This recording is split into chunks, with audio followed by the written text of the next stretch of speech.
Abróchense los cinturones. La reina de Madrid está a punto de destronar al rey en vivo. La traición en el Salón de los Reyes. El jaque mate en la Gala del Prado. Alerta máxima. ¿Qué harías si tu esposo usara tu fortuna para coronar públicamente a su amante? Lo que estás a punto de leer no es ficción. Es la venganza más elegante, calculada y devastadora que se haya visto en la alta sociedad de Madrid. Si crees que la traición merece un castigo ejemplar, haz clic en me gusta ahora mismo. Y no olvides suscribirte para que no te pierdas el épico desenlace de la vida de Arturo. El tenet y el escenario. Madrid, Museo Nacional del Prado. En la noche más exclusiva del calendario de beneficencia, el Museo Nacional del Prado de Madrid se había transformado en un mar de seda brillante y diamantes relucientes. Era la gran gala anual del corazón de Madrid, la cúspide indiscutible del calendario filantrópico español. Estar aquí significaba haber llegado. Estar sentado en la mesa principal significaba ser de la realeza. Y esta noche, Arturo y Catalina Montenegro eran el rey y la reina. Desde el exterior, su reinado parecía absoluto. El apellido Montenegro estaba grabado en alas de hospitales, bibliotecas universitarias y fundaciones de investigación. Arturo, con su melena plateada leonina y una sonrisa que podía desarmar a ministros, era el rostro carismático de su imperio. Catalina, elegante y serena en un vestido color zafiro intenso de Lorenzo Caprile, era la consorte grácil, la socia silenciosa, pero el silencio, había aprendido Catalina, podía ser un arma. Y esta noche, su silencio estaba a punto de terminar. Mientras sorbía su agua, dejando que el líquido helado enfriara el fuego en su garganta, observaba a su esposo moverse por la sala. Arturo se movía con la confianza sin esfuerzo de un hombre al que nunca se le había dicho que no. Chocaba la mano de un magnate tecnológico, compartía un chiste en voz baja con un gestor de fondos de inversión, y besaba la mano de una duquesa cuya familia había poseído medio Madrid desde el siglo XIX. Era un maestro titiritero, y esta sala de titanes y socialites era su escenario. Catalina, por el contrario, se sentía como un fantasma en su propio banquete. La gente le hablaba sobre ella, no a ella. Elogiaban su vestido, la organización impecable del evento, que ella había supervisado durante 6 meses, y la generosidad de la Fundación Montenegro. La veían como una extensión de Arturo, un accesorio hermoso y bien cuidado de su grandeza. No tenían idea de que la Fundación Montenegro, el motor mismo de su posición social, estaba alimentada casi en su totalidad por su propia herencia familiar, la fortuna de la Vega. Una fortuna que ella había triplicado meticulosamente a través de inversiones astutas, mientras Arturo estaba ocupado construyendo su figura pública. Él era el showman. Ella era la arquitecta, un secreto que había guardado durante 20 años de matrimonio. El color de la traición, sus ojos se desviaron por la sala, más allá de las imponentes esculturas de hielo y las cascadas de orquídeas blancas, y se posaron en ella. Paloma Sierra. Era imposible pasarla por alto. Una explosión de carmesí en una sala de tonos joya de buen gusto. Su vestido era atrevido, cortado bajo en el frente y alto en el muslo, un faro deliberado. Se reía, la cabeza echada hacia atrás, una copa de champán en alto, y estaba demasiado cerca del círculo íntimo de Arturo. Durante el último año, Paloma había sido una sombra en la vida de Catalina. Comenzó sutilmente. una nueva consultora en la fundación, llena de ideas audaces que eran, en su mayoría, versiones reempaquetadas de las propias propuestas de Catalina de años anteriores. Luego vinieron las noches en las que Arturo se quedaba cerrando negocios, el olor de un perfume que no era el suyo pegado a sus trajes, el segundo teléfono que siempre mantenía meticulosamente fuera de la vista. Catalina no era tonta. No lo había confrontado. Una pelea a gritos estaba por debajo de ella, una muestra teatral de emoción que no resolvería nada y le daría la satisfacción de llamarla histérica. En cambio, había actuado con la misma precisión silenciosa que aplicaba a su cartera de acciones. Contrató a un discreto investigador privado, un exagente federal llamado señor Halcón, quien le entregó un expediente lleno de fotografías y estados de cuenta bancarios, tan condenatorios como desgarradores.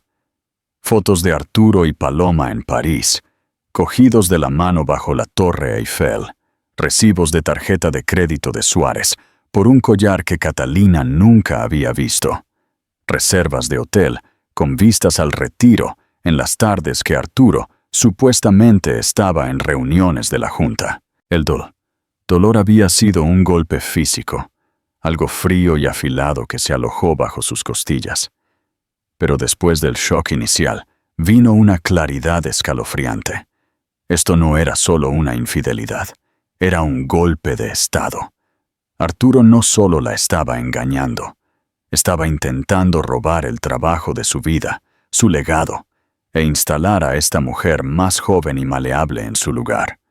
Estaba usando el dinero de Catalina para cortejarla, para construir una nueva vida sobre los cimientos que ella había puesto. Pausa para la interacción.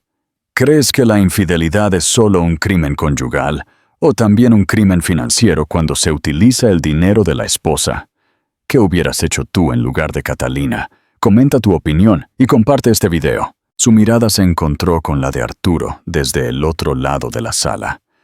Él le dedicó una sonrisa superficial, un asentimiento rápido y despectivo, antes de volver su atención total e indivisa al círculo de poderosos. En ese breve vistazo, Catalina lo vio todo: el aburrimiento, la impaciencia, la certeza absoluta de que ella siempre estaría allí, una presencia silenciosa y confiable en el fondo. Vio un retrato en la pared, no a la mujer que había pintado toda la galería. Un suave carraspeo a su lado rompió su ensimismamiento. Era el licenciado Hernán Benavides, el abogado de su familia durante 3 generaciones. Un hombre alto y sombrío, de unos 60 y tantos años, cuyo rostro era un mapa de discreción y lealtad. Parecía más un sepulturero que un abogado, lo cual era apropiado, ya que estaba allí esta noche para ayudarla a enterrar un matrimonio. «Todo está en su lugar, Catalina», murmuró, su voz apenas audible por encima del cuarteto de cuerda. «Las órdenes de transferencia finales están en cola. Solo requieren su confirmación verbal». Catalina asintió levemente, casi imperceptiblemente. «Gracias, Hernán. ¿Está listo el paquete?» «En mi maletín. El expediente es exhaustivo. Auditorías financieras certificadas, documentos de constitución, declaraciones de origen del capital inicial. No habrá lugar para la ambigüedad». «Bien», dijo. Su voz firme. Tomó otro sorbo de agua. El fuego en su garganta había sido reemplazado por hielo. Durante meses había planeado esta noche. Cada detalle, cada contingencia. Había movido activos, reestructurado fideicomisos y creado una fortaleza legal alrededor de la fortuna que le pertenecía por derecho. Arturo, cegado por su propio ego, había firmado cada documento que el licenciado Benavides le puso delante, creyendo que eran optimizaciones fiscales rutinarias o ajustes menores de cartera. No tenía idea de que había estado firmando sistemáticamente su propio reino.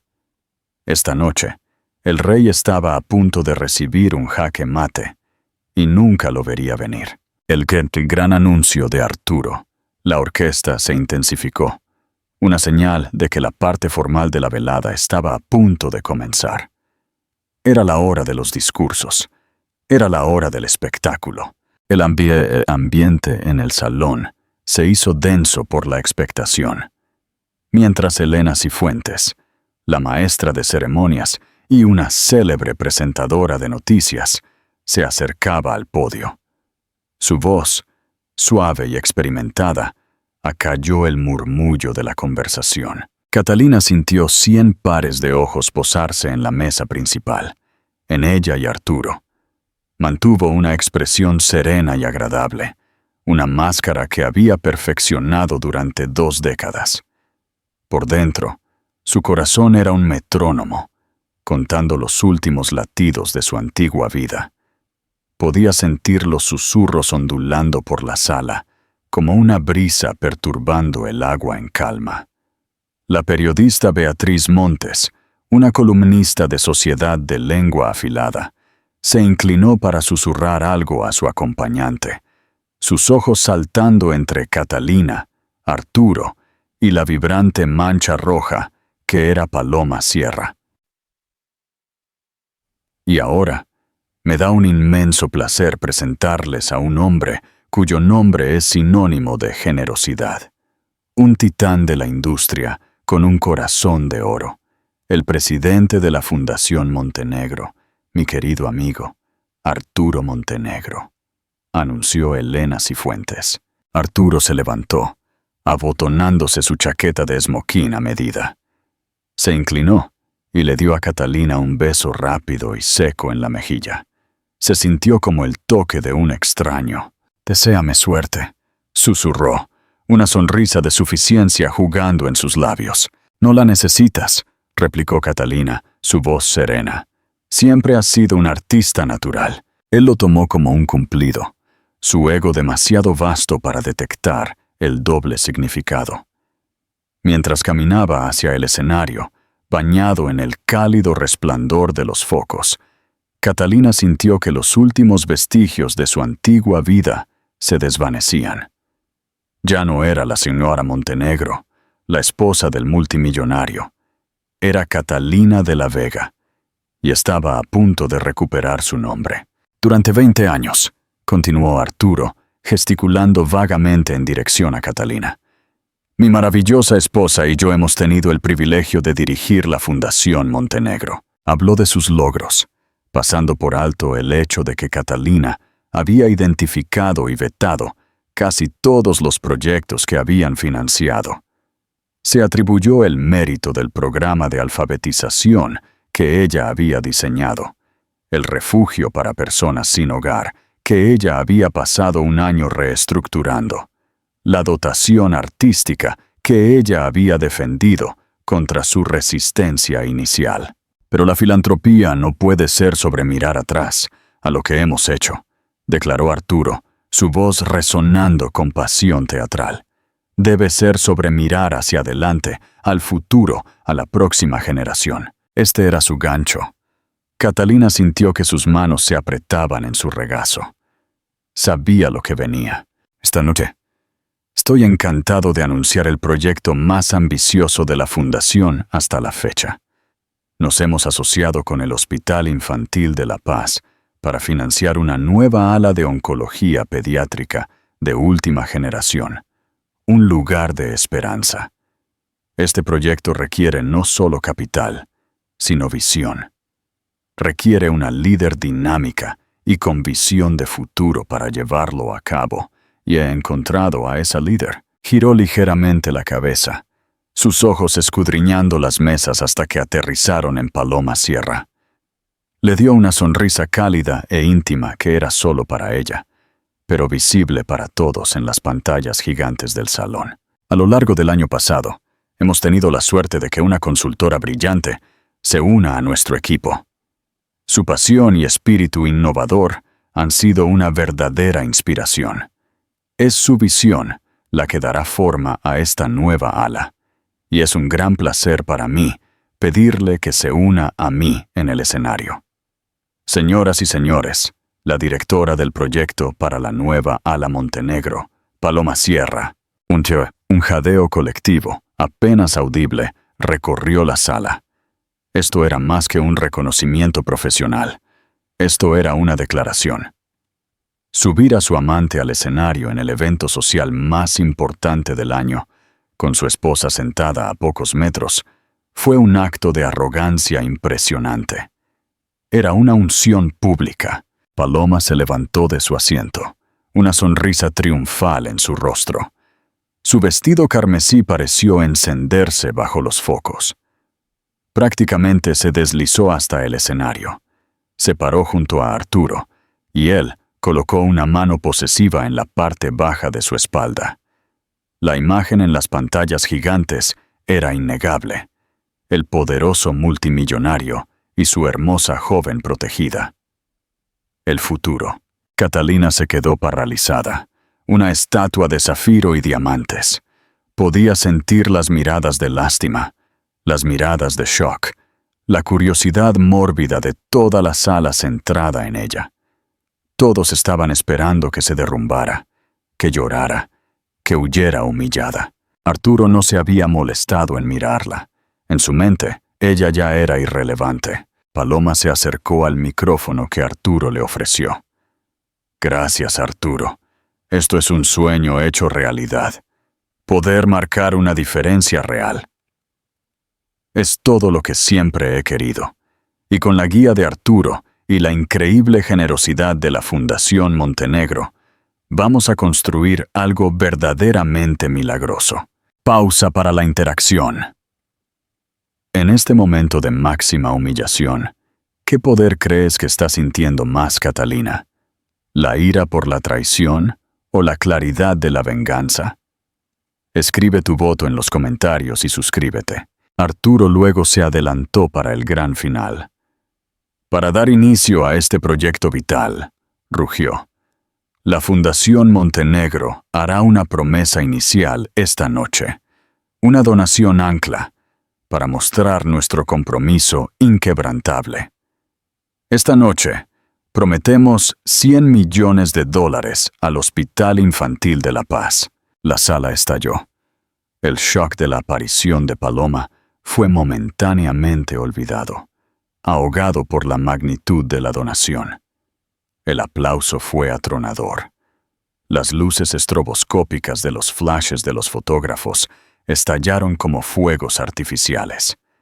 Arturo estaba de pie con el brazo alrededor de Paloma, los dos saludando a la multitud. Una pareja de poder filantrópico, naciendo ante los ojos de todos. Acababa de regalar $100 millones de su dinero. Había usado la fortuna de ella para humillarla públicamente y coronar a su amante. Catalina miró al licenciado Benavides. Él asintió, solemne. El tiempo del silencio había terminado. El espectáculo estaba a punto de tener una nueva estrella. Lenta y deliberadamente, colocó su servilleta sobre la mesa y se puso de pie. El jaque mate en vivo. Mientras Catalina se levantaba, un silencio comenzó a caer sobre las mesas más cercanas al escenario. Su movimiento fue tan deliberado, tan lleno de autoridad tranquila, que atrajo la atención. Arturo y Paloma, todavía disfrutando de su triunfo, aún no la habían notado. Pero Elena Cifuentes, la presentadora, vio el cambio en la energía de la sala.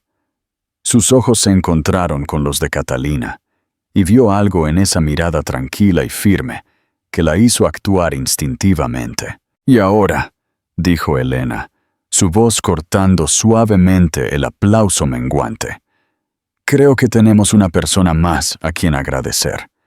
Una mujer cuyo trabajo incansable, entre bastidores, ha sido la verdadera base de la fundación durante 2 décadas. Por favor, un aplauso para Catalina Montenegro». Fue la apertura que Catalina necesitaba. El operador de iluminación, sintiendo el cambio de impulso, dirigió un segundo haz de luz de Arturo y Paloma hacia ella. De repente, ella fue iluminada, de pie sola junto a la mesa principal, una columna de zafiro y determinación. La sonrisa de Arturo vaciló. Miró de Catalina a Elena, un destello de fastidio cruzando su rostro. Esto no estaba en su guión. Catalina caminó hacia el escenario, no con el arrastre apresurado de alguien que hace una aparición improvisada, sino con el paso medido y seguro de alguien que llega a reclamar lo que es suyo. Subió el pequeño tramo de escaleras. Llegó al podio, parándose a pocos metros de su esposo y su amante. El aire en el escenario era denso con tensión tácita. No miró a ninguno de ellos. En cambio, se enfrentó a la audiencia, su expresión tranquila e indescifrable. «Gracias, Elena», comenzó, su voz clara y firme, amplificada por el micrófono. Carecía de la teatralidad retumbante de Arturo, pero poseía una resonancia silenciosa que era mucho más convincente. Y gracias a todos por su increíble generosidad esta noche. El Hospital Infantil de La Paz es una causa que es profunda, profundamente importante para mí. Hizo una pausa, dejando que sus ojos recorrieran la sala. Arturo tiene razón en una cosa. La filantropía se trata del futuro. Se trata de construir un legado. Pero para construir un verdadero legado, uno debe tener una base construida sobre la verdad. Una tos nerviosa resonó en el silencio. El ceño fruncido de Arturo se había grabado en sus atractivos rasgos. La sonrisa triunfal de Paloma había sido reemplazada por una mirada de cautelosa confusión. «Durante 20 años», continuó Catalina, «me he contentado con trabajar en segundo plano. Siempre he creído que el trabajo en sí es más importante que el crédito. Pero esta noche es necesaria una aclaración. El nombre de nuestra fundación es Montenegro, pero su base es De la Vega». Con un sutil gesto de su mano, las dos pantallas gigantes a cada lado del escenario, que habían estado mostrando un retrato sonriente de Arturo, parpadearon y cambiaron.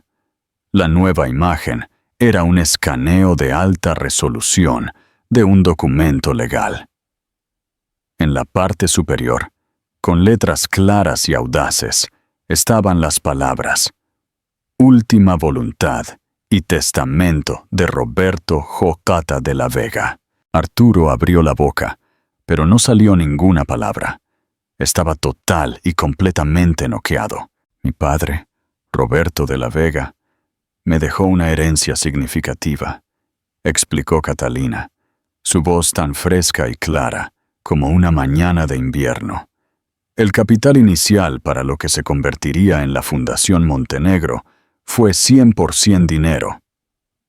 De la Vega, Arturo ha sido un rostro público maravilloso para nuestro trabajo, dijo, finalmente girándose para mirar a su esposo.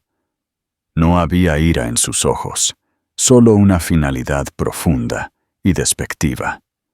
Su carisma es innegable, pero la arquitectura financiera, la estrategia de inversión, el trabajo silencioso y minucioso de hacer crecer una herencia de $30 millones hasta la dotación de $3.000 millones que posee hoy la fundación. Ese trabajo fue mío. Las pantallas mostraron ahora un organigrama de corporaciones fantasma y holdings. Debajo apareció otro documento. Los artículos de incorporación del fideicomiso del legado de la Vega. Para salvaguardar ese legado, anunció Catalina, volviendo su atención a la audiencia atónita. Recientemente consolidé todos los activos de control en un nuevo fideicomiso maestro, un fideicomiso que yo, y solo yo, controlo. La Fundación Montenegro, a partir del mes pasado, es una subsidiaria de propiedad total del fideicomiso del legado de la Vega. Arturo ostenta el título de presidente, un puesto sin derecho a voto. Él es, en esencia, un empleado honorario. La implicación fue asombrosa. Arturo no era el rey. Era un bufón de la corte, vestido con las ropas del rey. La promesa de $100 millones de mi esposo fue, lo admito, una sorpresa para mí, dijo Catalina. También se hizo sin la autorización del fideicomiso que realmente controla los fondos. Legalmente, su promesa es inaplicable. Es una promesa que él no tiene autoridad para cumplir. Este fue el colmo de la humillación. No solo lo había expuesto como una figura decorativa, sino que acababa de invalidar su grandioso acto ante todos los presentes. Arturo finalmente encontró su voz, un susurro ahogado y furioso. «Catalina, ¿qué demonios estás haciendo? Discutiremos esto en casa». Catalina ni siquiera lo miró. Continuó dirigiéndose a la audiencia como si él no hubiera hablado. Sin embargo, dijo, su voz elevándose ligeramente, adquiriendo una nueva calidez y fuerza. La causa es lo que importa. Los niños son lo que importa. Miró directamente a la doctora Ana Belén Soto, la CEO del hospital infantil, sentada en la primera mesa. Doctora Soto, la promesa de Arturo no estaba autorizada, pero creo en este proyecto. Así que no solo honraré esa promesa. Hizo una pausa, tomando una respiración profunda y deliberada. Toda la sala se inclinó, pendiente de sus siguientes palabras. «La triplicaré». Silencio. Durante 3 segundos completos, el único sonido fue el zumbido del aire acondicionado. Luego, el caos. Una sola persona comenzó a aplaudir, luego otra y otra, hasta que todo el salón estalló en una oleada de aplausos atronadores y vítores. La ovación fue ensordecedora. La gente estaba de pie, sus rostros iluminados por la emoción. «Estoy donando $300 millones al Hospital Infantil de La Paz», anunció Catalina por encima del estruendo, su voz resonando con un poder recién descubierto. «Los fondos se transferirán electrónicamente, con efecto inmediato, y esta donación viene con una sola condición. Mi esposo sugirió nombrar el nuevo edificio el Ala Montenegro, pero siento que eso ya no es apropiado. El ala se llamará el Centro de Sanación Pediátrica Roberto y María de la Vega, en honor a mis padres. Fue el golpe final y devastador. No solo le estaba quitando su poder, estaba borrando su nombre. Arturo finalmente se quebró. «¡Catalina!», siseó, dando un paso hacia ella, su rostro contorsionado por la furia. «¡No tienes derecho!». Antes de que pudiera dar otro paso, 2 discretos pero muy grandes guardias de seguridad se materializaron en el escenario, flanqueando a Catalina protectoramente. Su presencia fue un muro claro e infranqueable. El aplauso que siguió fue una ovación, no para la esposa de un multimillonario, sino para una reina. Catalina se mantuvo erguida, absorbiendo la ola de apoyo. Su rostro un retrato sereno de reivindicación. Había convertido su dolor más profundo en un acto de poder transformador. La jaula dorada estaba rota, y ella era finalmente libre. El nuevo amanecer de Catalina. Los días siguientes fueron una tormenta mediática. Las fotos del rostro sereno de Catalina se yuxtaponían con imágenes de la expresión enfurecida y desesperada de Arturo. Ella fue elogiada como un ícono, una estratega brillante, una heroína filantrópica. Él fue retratado como un tonto, un libertino, un hombre deshecho por su propia arrogancia. 6 meses después, el mundo se veía muy diferente. Catalina estaba de pie. No en un gran salón de baile, sino en una oficina de esquina llena de luz, en un edificio moderno y sin pretensiones en el centro de Madrid. El letrero en la puerta no decía Montenegro, Decía Fundación del Legado de la Vega. El licenciado Benavides se sentó frente a su escritorio. El decreto final de divorcio llegó esta mañana, dijo. Bien, dijo Catalina simplemente. No sentía triunfo ni ira persistente. Sentía solo cierre. La ceremonia de inauguración del Centro de la Vega en el hospital es el próximo martes. Te han pedido que digas unas palabras. Por supuesto, asintió Catalina. Sería un honor. Ella había sido la socia silenciosa, el fantasma en su propia vida, durante demasiado tiempo. Ahora, su voz era clara, su visión era propia, y su nombre real, de la Vega, era un símbolo no de riqueza heredada, sino de respeto ganado y poder auténtico. Perdió un esposo, pero se encontró a sí misma. El aire de otoño era fresco. Catalina se dirigió al hospital infantil para la ceremonia de inauguración. Este evento fue la antítesis de las galas que ella había orquestado. El glamour se había ido, reemplazado por algo mucho más potente. La realidad. Cuando era su turno de hablar, se acercó al atril. Cuando era niña, mi padre me decía que el dinero era solo una herramienta. Podrías usarlo para construir una casa, o podrías usarlo para romper una ventana. Su valor estaba determinado enteramente por la intención de la mano que lo empuñaba. Y mi madre me enseñó que la fuerza más poderosa del mundo no era una herramienta. Era la empatía, la capacidad de ver el dolor en otro y sentir el deber de ayudar a curarlo. El aplauso que siguió fue de sincero aprecio. Después, mientras se dirigía a su coche, una voz la llamó. Una voz que nunca esperó volver a escuchar. ¡Catalina! Se giró. De pie, con aspecto vacilante y fuera de lugar, estaba Paloma Sierra. «Perdí todo», susurró Paloma, con su bolso de cuero gastado apretado contra el pecho. «Arthur me prometió todo. Él me usó». «¿Lo hizo?», preguntó Catalina. Su voz tranquila. «No fuiste una víctima, Paloma. Fuiste una cómplice. Viste lo que pensaste que era un atajo a una vida que codiciabas, y lo tomaste. El hecho de que condujera a un callejón sin salida es consecuencia de tus propias elecciones, no de las de Arturo». Catalina la corrigió suavemente, sin malicia. «La vida que intentaste quitarme era una ilusión, era una jaula dorada, y yo estaba tan atrapada en ella como tú querías estar. El único consejo que te daré es este. Deja de buscar atajos.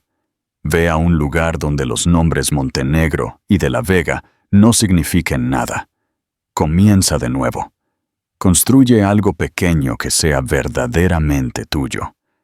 Es un trabajo mucho más duro, pero encontrarás que es lo único que tiene algún valor real». Con eso, Catalina le dio la espalda. Subió a su coche, un sedán alemán sensato, y se alejó. Por primera vez, era la única al volante. El dolor de la traición de Arturo había sido un crisol, quemando las partes no esenciales de su vida y dejando atrás un núcleo de fuerza y propósito que nunca supo que poseía. Esta no era una conclusión. Era un nuevo amanecer. El final ha llegado. La historia de Catalina de la Vega no es solo sobre venganza. Es sobre la recuperación calculada de una narrativa. Su postura en la gala es un testimonio del hecho de que el verdadero poder no siempre es ruidoso. A veces ese es el documento meticulosamente preparado y el conocimiento inquebrantable de tu propio valor. ¿Qué te pareció el golpe maestro de Catalina? ¿Fue la jugada de poder definitiva, un acto necesario de autoconservación, o ambas cosas? Si te conmovió esta historia de justicia y empoderamiento, demuéstralo con un me gusta. Comparte este video con alguien que necesite ver que la persona más tranquila en la sala es a menudo la más poderosa. Y asegúrate de suscribirte para más dramas de la vida real. Gracias por vernos. Epílogo. el círculo de la arrogancia y el precio de ser invisible CTAs. ¿Qué castigo es peor, la cárcel o la humillación pública? Dinos tu opinión en los comentarios. Si esta historia te dejó sin aliento, no olvides darle me gusta. Suscribirte para más historias épicas. Un encuentro en el exilio. 18 meses después de la Gala del Prado, Arturo Montenegro vivía en un pequeño condominio alquilado en Málaga, exiliado socialmente y luchando contra demandas civiles. Su fortuna se había evaporado, y su famoso carisma, sin el respaldo del dinero, se había vuelto simplemente patético. Una tarde, mientras estaba sentado solo en una cafetería a pie de calle, Arturo vio a un hombre entrar. Su apariencia era familiar, pero mucho más demacrada.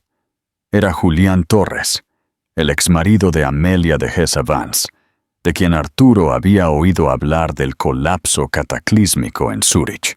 Julián, ahora trabajando como repartidor y viviendo una vida discreta, reconoció a Arturo al instante. Al igual que Arturo, Julián fue una vez un arrogante titán. Arturo, desesperado por cualquier simpatía, intentó iniciar una conversación. «Señor Torres, ¿verdad? Arturo Montenegro. Es irónico encontrarnos así, ¿no cree?» Dos hombres que estaban en la cima de la Castellana. Julián solo asintió levemente. La arrogancia había sido reemplazada por el agotamiento. ¿El nombre Montenegro? Sí, lo vi en los periódicos.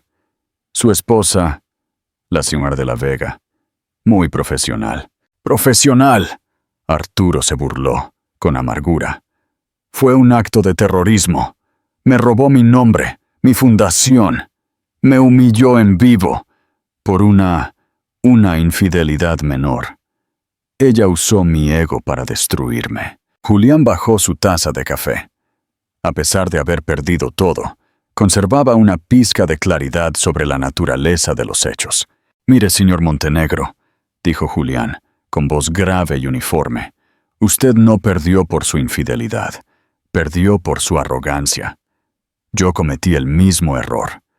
Creemos que las mujeres tranquilas son tontas. Pensamos que están ocupadas con el jardín y el champán, mientras nosotros salvamos el mundo. Mi esposa y esposa Amelia era la verdadera dueña de la corporación que yo perseguía. La suya, la señora de la Vega, era la arquitecta silenciosa de toda su riqueza. Usted la subió al escenario para coronar a su amante. Yo llevé a mi amante en mi jet de empresa al encuentro crucial de mi vida». Julián negó con la cabeza, mirando por la ventana donde estaba estacionada una vieja camioneta. «El castigo no es el dinero, señor Montenegro.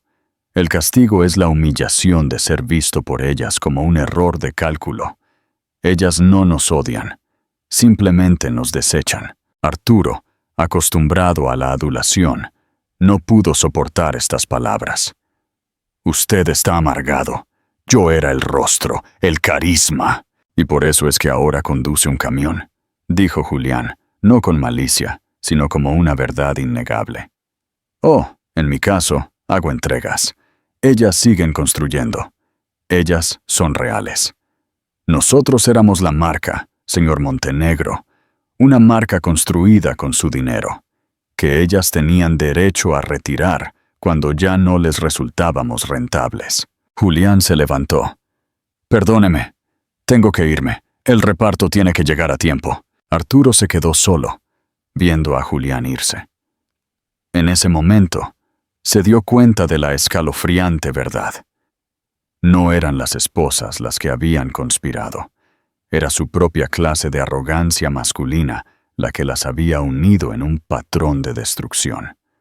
Julián, el hombre más patético que conocía, acababa de darle el sermón final. El legado del legado.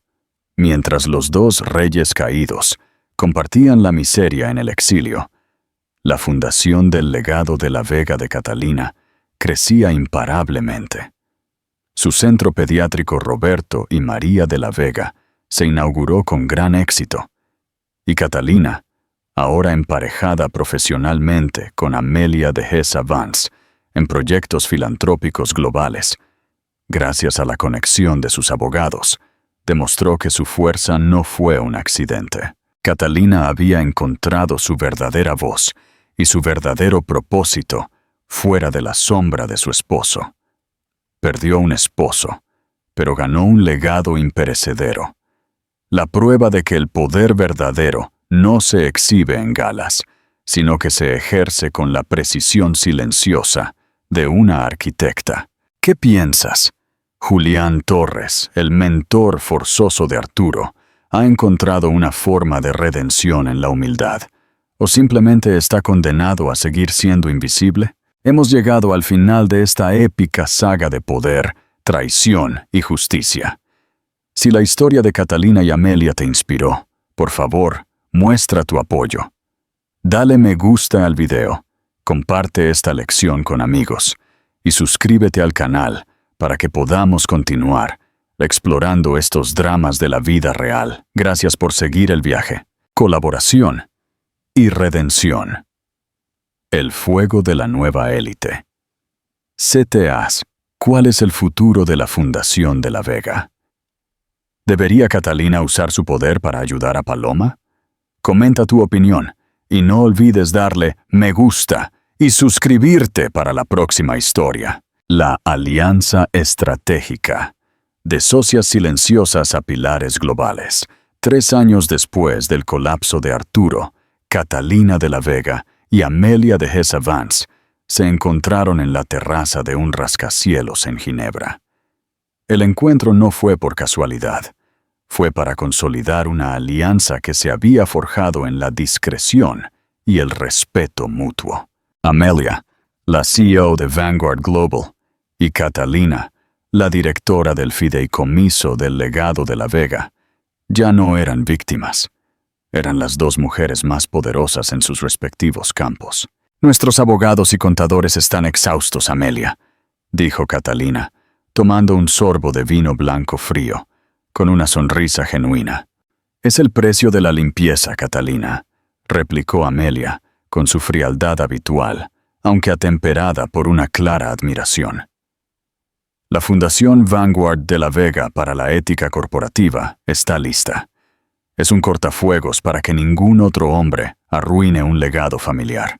La fundación conjunta que crearon tenía un objetivo claro: financiar la educación para la gestión ética en las escuelas de negocios más prestigiosas, asegurando que la próxima generación de líderes financieros valorara la integridad más que la arrogancia. Ambas se habían dado cuenta de que su dolor individual podía convertirse en una armadura y una herramienta para cambiar el sistema. ¿Y de qué sirve todo este dinero si no se utiliza para algo más que defensa?, preguntó Amelia, mirando el horizonte de Ginebra, su mirada volviéndose un poco más cálida. Catalina asintió. Sirve para la paz de saber que nunca más confundiremos el ruido con el valor. Un destino inesperado. El atajo olvidado. Mientras tanto, en Madrid, la vida de Paloma Sierra había tomado un camino difícil. Tal como predijo Catalina, su reputación estaba arruinada. Se había mudado a un barrio modesto, tratando de reconstruir su vida lejos de la alta sociedad. Paloma, sin el carisma de Arturo ni la astucia de Julián, se vio obligada a trabajar en empleos precarios. Finalmente, encontró un trabajo como recepcionista en una pequeña ONG dedicada a la ayuda legal gratuita. Un día, mientras organizaba archivos en un almacén polvoriento, encontró una carpeta con el logotipo de la Fundación Montenegro. Contenía notas de la etapa anterior de la fundación, notas sobre la reestructuración del albergue de personas sin hogar. Con la letra meticulosa de Catalina, Paloma se dio cuenta de que lo que ella había visto como trabajo aburrido de esposa eran en realidad planes detallados presupuestos y estrategias sociales con visión de futuro. Un proyecto que ella misma había copiado y presentado como propio a Arturo. El verdadero shock vino cuando abrió la última página. Era una nota manuscrita de Catalina, que databa de una semana antes del anuncio de la gala. He asegurado el presupuesto para el albergue. Por favor, asegúrese de que el plan de capacitación laboral para el personal esté activo antes de mi viaje a Ginebra. C.D. A pesar de toda la traición, Catalina había mantenido sus compromisos con la gente que más lo necesitaba, incluso mientras preparaba el colapso de su matrimonio. Sintiéndose abrumada por la vergüenza, Paloma decidió hacer lo único que podía hacer bien: trabajar.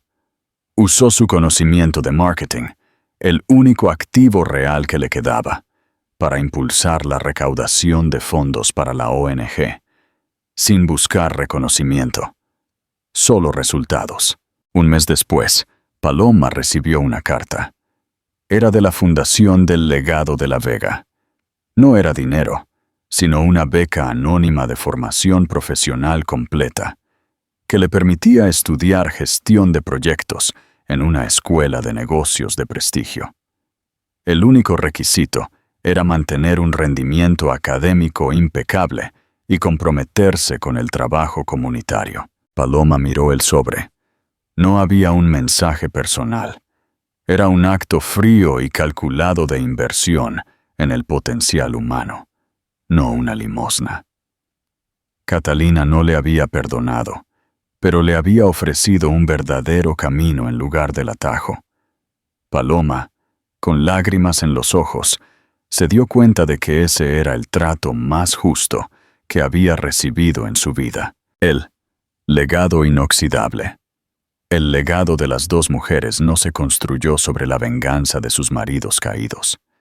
Se construyó sobre un principio simple: el verdadero valor no se puede falsificar. Julián Torres y Arturo Montenegro siguieron siendo figuras patéticas en el olvido social.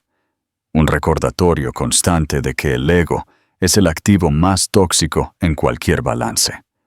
Por otro lado, Catalina y Amelia, las esposas tranquilas, demostraron que la fuerza más letal en el mundo de los negocios es una mujer paciente con acceso total a las cuentas bancarias. ¿Qué piensas? ¿La beca que Catalina le dio a Paloma fue un acto de bondad, o fue la confirmación final de que Catalina tenía el poder de controlar incluso el futuro de sus antiguos enemigos? CTAs. Este es el verdadero final del círculo de la arrogancia. Si te conmovió esta historia de cómo la ética y el poder silencioso prevalecen, por favor, muestra tu apoyo. Dale me gusta, comparte y no olvides suscribirte para la próxima aventura épica. Gracias por vernos. Un nuevo horizonte.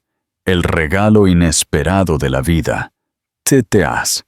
¿Qué crees que ha aprendido Catalina sobre el amor?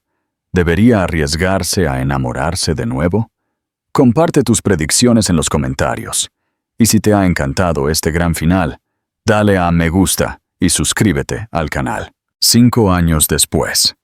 El equilibrio de la reina. 5 años después del colapso de Arturo. Y 2 años después de sellar la alianza global con Amelia de Hesse-Vance, Catalina de la Vega había alcanzado la cima. Ella era sinónimo de poder ético. Su vida no se definía por el trabajo. Ella había aprendido a equilibrar la precisión de la fundación del legado de la Vega con la serenidad personal. Había comprado y restaurado una finca histórica discreta en la campiña andaluza, un lugar que su padre, Roberto de la Vega, siempre quiso comprar. Era allí donde, lejos de los rascacielos de Ginebra y Madrid, Catalina encontraba la verdadera paz. Sin embargo, a pesar de la paz, la soledad persistía.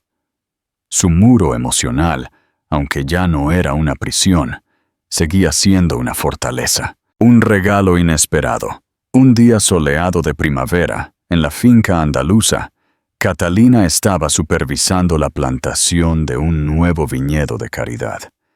Su teléfono sonó.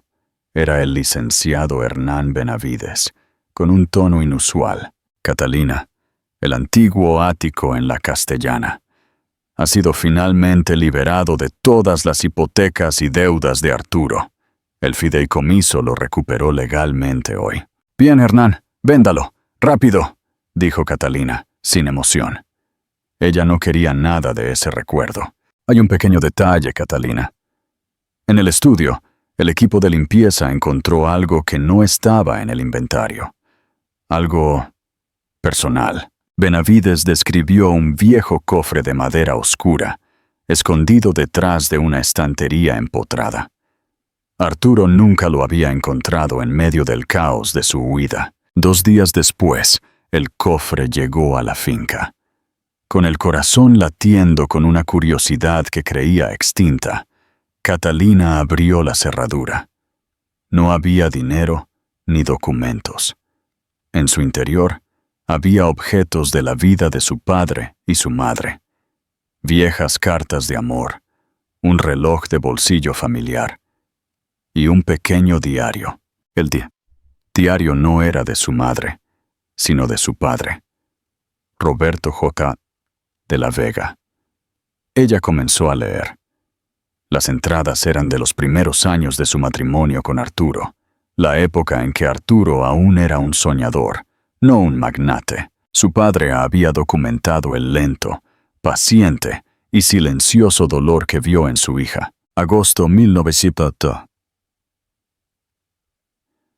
Arthur está tan ocupado siendo el rostro que ha olvidado mirar el corazón de Mikat. Él piensa que el dinero es el motor, pero ella es el ingeniero. Estoy transfiriendo en secreto los primeros 30 millones de capital. Es para ella, no para él. Debe tener una salida. Ella no necesita un príncipe azul. Necesita un plan de escape. Abril 2002. Le doy el cofre. Le pido que lo esconda. Le digo que debe haber un lugar que solo ella conozca, donde guarde sus propios recuerdos, no los de Montenegro. Le digo que el amor no debe costarle su identidad. Ruego que algún día lo entienda. Catalina se echó a llorar. No eran lágrimas de tristeza, sino de profunda comprensión y gratitud. Su padre no solo le había dejado una fortuna, le había dejado la llave para recuperar su identidad y su valor, cuando el mundo y su esposo la traicionaron. El cofre era un mensaje de amor incondicional, una red de seguridad emocional y financiera que la preparó para la batalla que ni siquiera ella sabía que venía. El verdadero valor, el inicio de un nuevo capítulo. Esa noche, Catalina se dio cuenta de que no solo había recuperado su imperio, sino que había recuperado la lección más importante de sus padres. Ella se había centrado tanto en el control que había olvidado la conexión. Meses después, en un evento de recaudación de fondos para una escuela de tecnología en Barcelona, un proyecto financiado por la Fundación Vanguard de La Vega, Catalina se encontró de nuevo con Héctor Ruiz, el brillante y apasionado CEO de Lumina Labs, a quien ella había contratamos en el final del capítulo anterior. Héctor no la alabó por su donación ni por su traje. En cambio, señaló una vieja fotografía de la escuela en la pared. Mire, señorita Dehesa, aquí fue donde mi madre aprendió a programar. No había becas, no había fondos, solo ambición. Ella siempre me dijo que el verdadero valor no está en la herramienta, sino en la mano que la empuña. Las palabras de Héctor eran casi idénticas a las de su padre. Él la miró, no con avaricia, sino con la misma luz sincera y desafiante. Makora Taichukdai.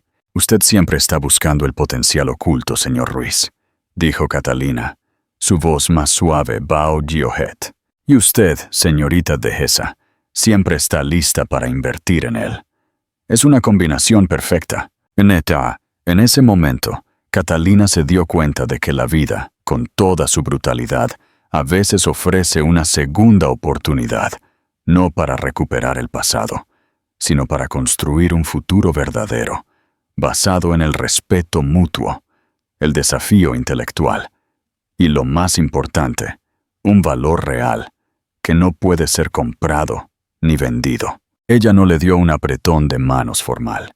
Ella sonrió, una sonrisa completa y radiante que rara vez mostraba. «Tal vez, señor Ruiz», dijo Catalina de la Vega, «tal vez sea hora de dejar de hablar de inversiones». Y con ello, la reina de la finanza, la arquitecta silenciosa, dio un paso audaz hacia el único riesgo que realmente valía la pena tomar. Un riesgo que su corazón, no su libro de cuentas, estaba listo para enfrentar. Hemos llegado al final definitivo de esta saga.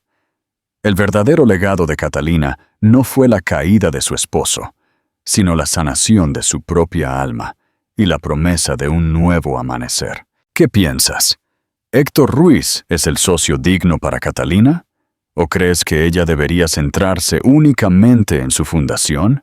Comenta tu opinión final y hagamos que esta historia sea legendaria. Gracias por seguir la saga del Círculo de la Arrogancia hasta el final. Si te ha conmovido la historia de Catalina de la Vega, no olvides darle a me gusta, compartir y suscribirte para que podamos crear más dramas épicos.